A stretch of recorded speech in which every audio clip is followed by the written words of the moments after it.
We're going to be talking about the defense all season. I want to start with the linebackers. Optimism for Jalen Smith in camp. Now, in 2020, he was bad. If you look at the stat sheet, it may not seem as if he was terrible, but he was awful. Now, he did have a lot of tackles, but most of those tackles came 5, 6, 7 yards after the running back got the ball. What I will point out is a 71% completion percentage on targets. That's not good at all, and he is on thin ice. For a guy that's making damn near $8 million against the cap, Jalen Smith has got to have a bounce-back season, and here's why I'm not ready to give up on him yet. Jalen earned the contract when he was in a scheme that fit him well, that 4-3 scheme, and that's what Dan Quinn said he's going to try to work into this defense, that 4-3. Under Mike Nolan, we saw a lot of 3-4, and 3-4 will be present with Dan Quinn this year, but there will be a lot more 4-3, and I think it's fair to give Jalen Smith another chance in the right scheme. I'm not quite ready to say, hey, this guy needs to go. Now, maybe we're 6-7 weeks in the season, he doesn't look any better than he did last year, then yeah, we got to start looking elsewhere beyond 2021, and we have that depth now with Jabril Cox and the signing of Keanu Neal to transition over to linebacker. But Jalen Smith, I'm not ready to give up on him yet. Well, you and I are kind of on different vibes here. Now Jalen Smith is an amazing story.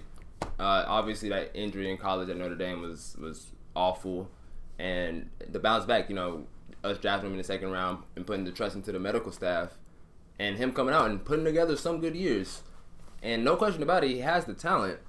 But the thing with me is there's nothing against Jalen Smith in particular.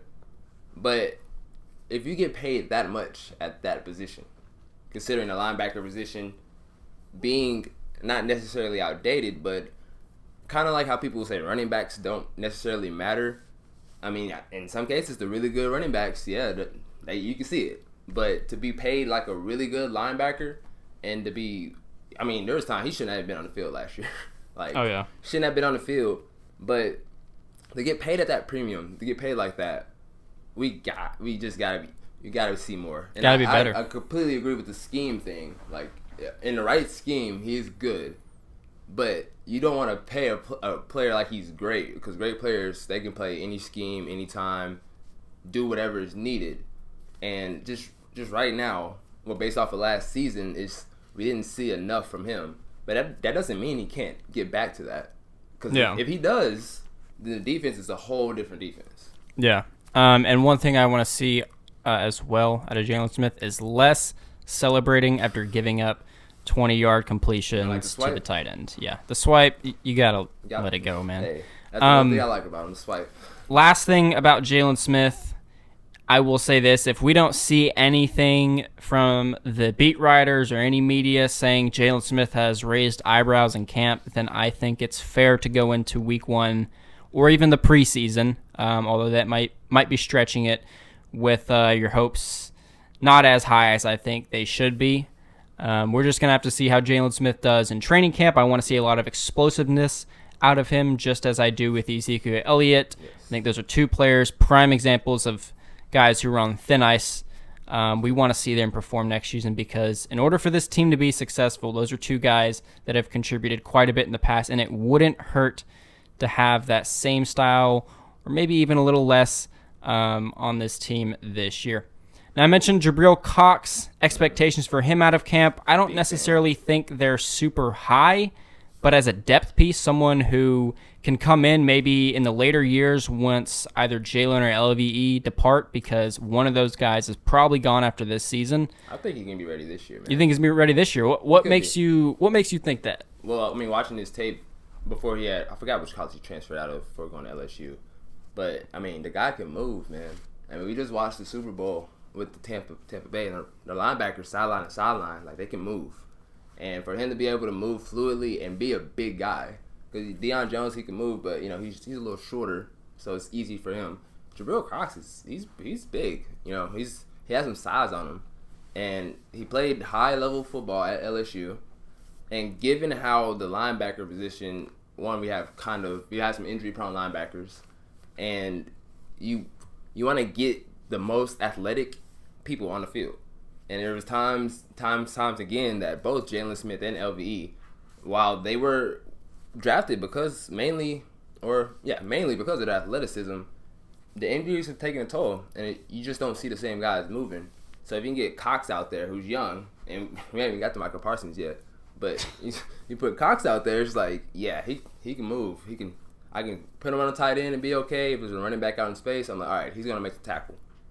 Obviously not a week one starter, but that's a very good point. He's the coverage guy that I think this team kind of needs at the linebacker position. You said Parsons, we haven't even got to yet, but a little foreshadowing. He's a bit of both. I'm not quite ready to be fully committed to Micah Parsons in coverage. Obviously, Jalen Smith, we already went over him. LVE, we'll get to him here in a second, but he just hasn't been that great on the field when healthy. Keanu Neal, more of a box safety, so he is that sleeper coverage guy behind the starters in the linebacker room. I really hope Keanu Neal gets snaps, because that's his hybrid ability would be huge. You mentioned Keanu Neal in 2020, an interception and 100 tackles. We talked about him as a box safety. I think more so he's going to be playing as a linebacker, considering this team's lack of run defense. And we'll get more into that when we talk about the defensive line here in a second. But Keanu Neal, you mentioned just now that you hope he gets snaps, and I do too. I think Keanu Neal coming back with Dan Quinn this time in Dallas, I think the transition will be smooth. I really like Keanu Neal. Back in March, he was on my list of guys I wanted to target at the safety position, along with Malik Hooker, and I forget who the other one was. I think it was KZ. It was KZ, yeah. I'm pretty sure it was KZ. So I got two of my three guys. And Keanu, just like you said, I hope he gets snaps too. I mean, he'll be super effective in the run game. Didn't play, great, but he didn't play bad last year. It's going to help this team because his defense in 2020 was so bad that anyone who just even played decent against the run is going to make a huge impact on this team. Beggars cannot be choosers at this point. Exactly. He got pretty solid for, especially the price he paid. Exactly. It was a really good deal. If he can get out there, be healthy, and just able to make the tackle, and he's a hard hitter. I think this defense, we got to create turnovers.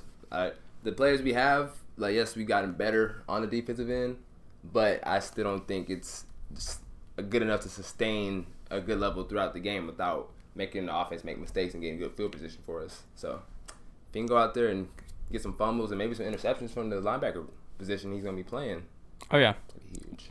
100%. And you mentioned this defense's inability to create turnovers and how that needs to start happening. And I think a guy to look for that solution, not in the secondary, but in the linebacker room, is first-round draft selection Micah Parsons. Will he be that guy throughout camp? Will he be the guy that the beat writers write about? Will he be the guy that we see videos of just absolutely dominating the running backs, the offensive line? Is Micah Parsons that guy in coverage? I talked about how I'm not fully sold on him out in the field just yet. But I think, he's definitely a week one starter. There's no question about it. He went, 11th, 12th? I don't quite remember. I just remember Surtain going in. Yeah, that was rough. Thank God we weren't doing a podcast at that time. That just would have been disastrous time. But Micah Parsons, I'm going to be honest with you. I have high hopes for Parsons. I didn't necessarily have high hopes for Parsons when we drafted him, but I think that was more so because I wanted Surtain or J.C. Horn a little more, and I didn't really look at him that much. I didn't envision a scenario where both those cornerbacks were off the board when we came up to pick at 10, and yet they were. So we ended up with Micah Parsons. Great pick. Just the reaction, not so great, because like I said, I just did not envision that being a scenario. But Micah Parsons is going to help this linebacker core tremendously. There's no question about it. Oh, yeah. 1,000%, man. And the energy, too. Just having another guy that can bring that energy like DeMarcus Lawrence does. And him being that young, and he did miss last season he sat out because of COVID, which could also be a good thing. He's healthy, and he's springy. He can move sideline to sideline.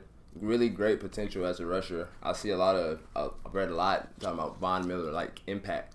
And, Von Miller's Von Miller. He helped Denver win a Super Bowl.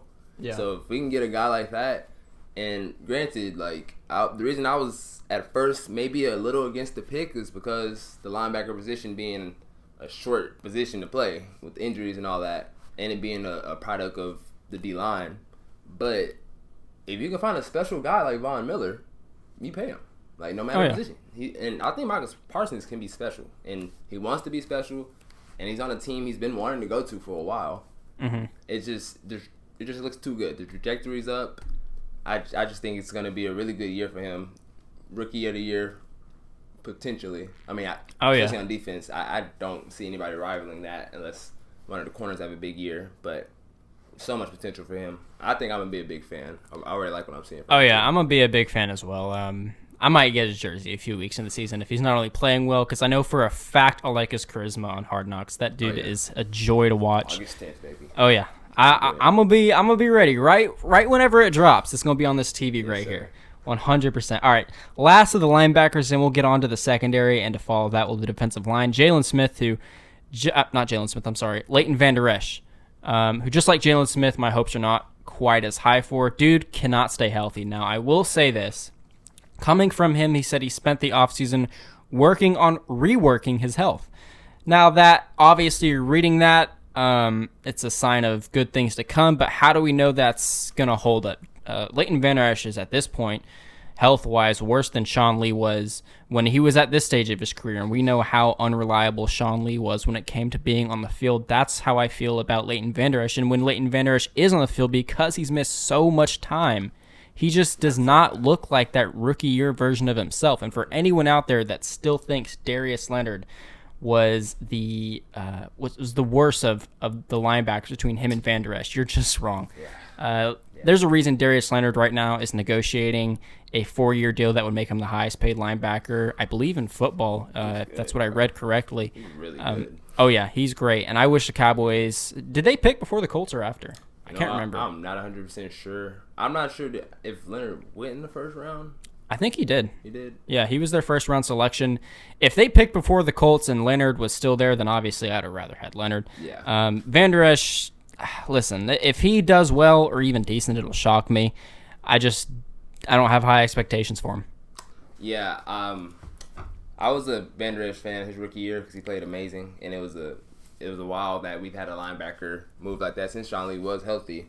And the thing with neck injuries in general and his inability to stay healthy, like you said, you get rusty when you come back to the field. You've missed so much time, and it's such a fast and quick decision game. You don't want to overthink, because he's like, okay, if I go in too aggressive, I come down, I get injured, or I haven't played in a while, and I try to think, and you can't be on the field thinking.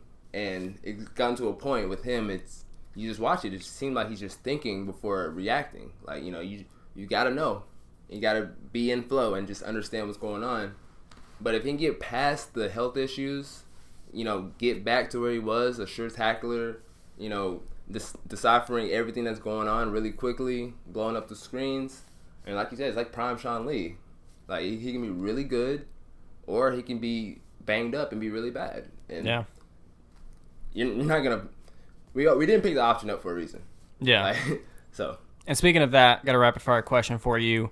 Between Jalen Smith and Leighton Vander Esch after this year, which one is gone? Vander Esch, only because it's going to be harder to get rid of Jalen Smith based on the deal. I'm going to go with a sneaky answer. I'm going to say both. Yeah, I wanted to say both too, because I think Cox and Parsons, they're good. I read Francis Bernard got injured today, and he was somebody I was going to talk about that I thought he could really step up, but he has a hamstring injury. He was done for the day already. But like you said, linebackers, while I don't think it's necessarily smart to invest a lot and pay a lot into them, there's a lot of decent linebackers out there, and we drafted 2 really good young ones who can only get better. Yeah. So next year, if they both don't bounce back and probably even perform better than they did, they both may be gone. Yeah. I know we've been talking about the linebackers for quite a while, and we've shown a lot of optimism with the younger guys and the guys that we drafted this year, but I won't be surprised if there's some hiccups along the way. They are, after all, rookies.